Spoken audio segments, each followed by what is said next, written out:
It appears has been convinced that sectors like steel, chemicals, ceramics, glass, paper, cement, these are very energy-heavy production sites, very energy-heavy manufacturers, that they do indeed need some sort of short-term solution to help pay for these spiralling gas prices.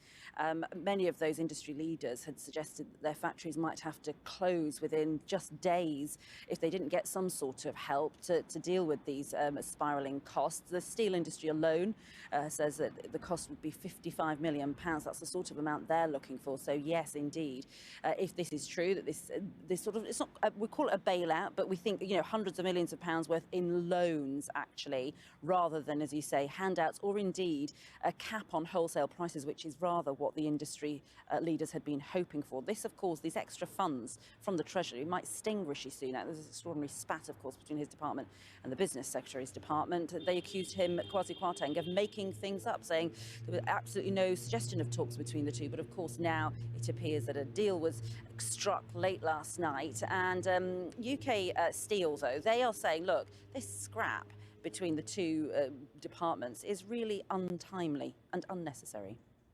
Referring, of course, to the Prime Minister being on holiday with his wife, Carrie, in Marbella. Now, Damien Hinds, a fellow Security Minister, has really sought to sort of steady the very rocky cabinet boat. Certainly thought if the Prime Minister has signed off on this bailout, then for thousands of workers, the next few months might be a bit easier. Thanks, Ranvir.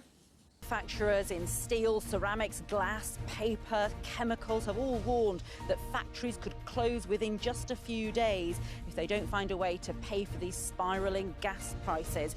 Well, now it seems the government-backed loan scheme is about to be signed off to help them cope with the difficult few months ahead.